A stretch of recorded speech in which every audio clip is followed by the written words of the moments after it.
Okay, this video, it's going to be another, just me freewheeling about some of my ideas. This video is going to be about the mental health profession and how I believe it's probably been a net negative for society from essentially its inception, like at the turn of the 20th century. To today. And a few disclaimers like before I begin. I'm not a mental health professional. I can't help anyone with their issues. If you do feel like you have problems, maybe this isn't the video to watch. Go out and seek professional help. I know that's kind of contradictory, but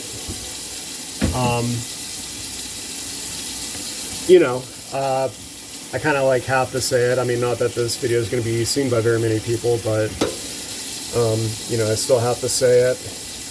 And that's a good segue into the second thing I want to say. I don't want to throw the baby out with the bathwater. I think that the mental health profession, it does have their uses.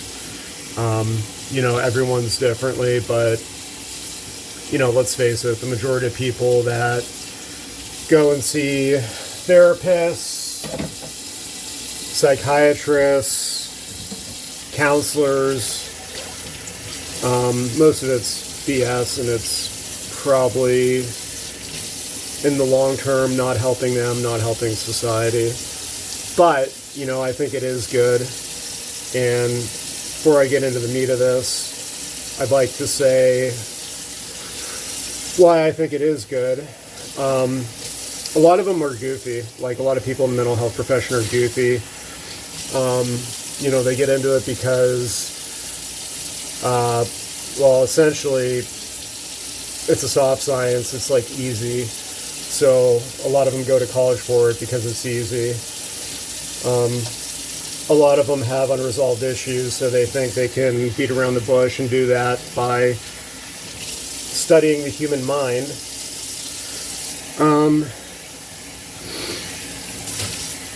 But anyways, yeah, so if you do see a good person with common sense, understanding there's certain things they're not going to tell you, they can't really invalidate you, if you know what I mean, but you can get an objective third person's point of view on something.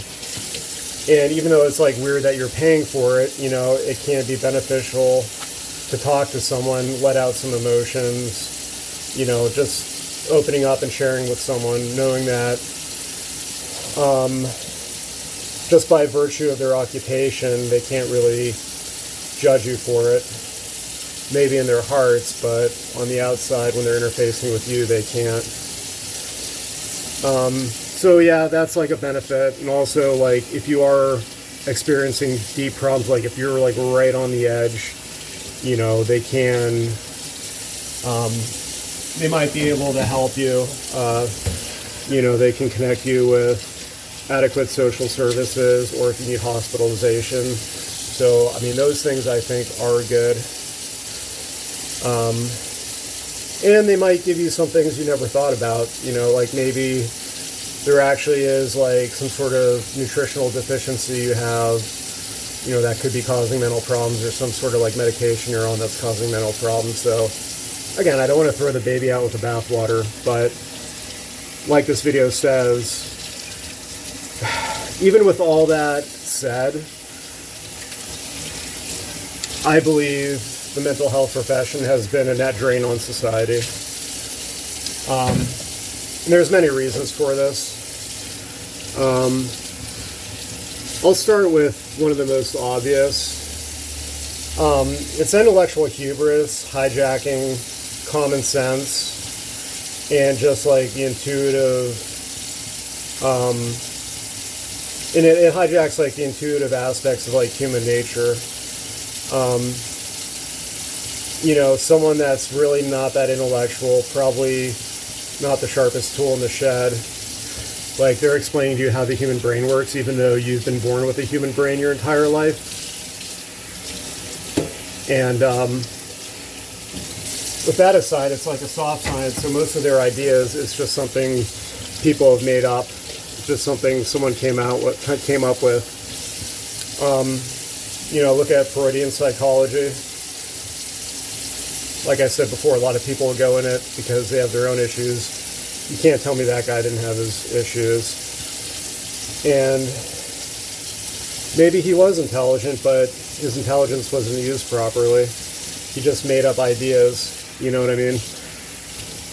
I don't need to explain that. Freudian concepts, it's garbage. And a lot of people in the mental health profession, they'll say, well, we know better nowadays, but really do we? I look at a lot of new therapeutics today. SSRIs, that's a problem. These people put people on SSRIs. Just because you do a study on an SSRI and it has an acceptable p-value, that doesn't really mean much, because it's like, well, putting a Band-Aid like on your arm if it's cut off, like, well, technically that's going to help you, but it doesn't get to the root problem. And by using it as a solution or part of the solution, it'll probably just screw you up more. Not saying SSRIs are bad. I was talking to someone the other day, and I think under some situations they probably are beneficial. Same with like other mental health medications, but they're definitely overprescribed. We all know that. That's not anything new. But going back to like different, therapeutics, like I just talked about mental health medications. But yeah, a lot of their ideas, like Freudian ideas, were bad. You look at stuff like CBT, that's probably not good. I was talking to someone that was a mental health professional, and I asked them, like, what type of person does CBT benefit? And they said they found it worked best for people that didn't question it, which is kind of funny because, I'm not saying it's detrimental, well, you do get some benefits because you're writing, you're thinking, but it's solipsistic and it really doesn't help that much. Like if it did help, as much as it was promised, like earlier in the 2000s, when it started like taking off, it would be super common. You'd have people that were not even mentally ill doing it to improve their own lives. So I'm not saying, having a personal Socratic dialogue with yourself is necessarily bad, but the way they package it, it's not that great. And you could go with other modalities. They have, nowadays, like, they do riffs off CBT that incorporate behavioral aspects. Yeah, okay. Yeah, you're not fooling me. You're not fooling a lot of people. And yeah, there's a lot of modalities that they use that just don't make sense. So you have that. You have, let's see, what else is wrong with it? It doesn't really fit in a good paradigm. I mean, more or less, mental health profession, it fits into the medical paradigm. But you're talking about human psychology. I mean, most of the time it's not really, it's not really conducive to look at it within a within a medical framework, but they just do it because they have to, and you have like insurance aspects to it. So another good segue into the financial aspects of it that is a problem. I've heard people say, like, I don't do this job for the money. Well, that's kind of funny because it's a job and you do jobs for money. and you're getting paid while you're saying that. Not saying they're not, fooling themselves, but what can I say? Food for thought. So, yeah, anyways, so they're getting paid for it. The way they're trained, there's certain things they can't tell you. That can be bad. I think it can be good at certain times. I mean, if you literally cannot invalidate someone or just directly call them out or show any emotion like actual like anger or frustration with someone, like that can be beneficial, but a lot of times it's not. And it's not natural with what you have with normal human interaction. And that's definitely a problem. So the whole like financial thing, I'm pretty sure if you went to a therapist and you were going there for like 5 years, they're probably not going to say, well, this isn't working. Why isn't this working? Maybe what I'm saying isn't helping. You'll probably just like keep coming back. So people are trying to find solutions for their problems, like going down the wrong avenue. And I think a lot of it's just because it's, a title. These are quote unquote professionals. So who better to see than a professional on something? People won't, people don't want to pray about things. People don't want to just look at what's right in front of them. People don't want to think for themselves. And it's a trap everyone can fall into. I'm no exception. I don't think anyone's an exception to that. But yeah, so it really is. It's, it is kind of bogus. And the whole financial aspect of it, that throws a wrench into it because, I mean, people are people. Like, I come to people with my problems. People, like, I go to people, to vent. People come to me to vent. That's just human nature. That's just what humans do. If you're isolated and you pay someone to, vent to, I mean, not saying that's wrong, but, there's definitely better ways to accomplish, expressing yourself and getting things off your chest than paying someone if you can. So yeah, you got the financial aspect of it. Another reason it's not helping is because if it was a solution, you would see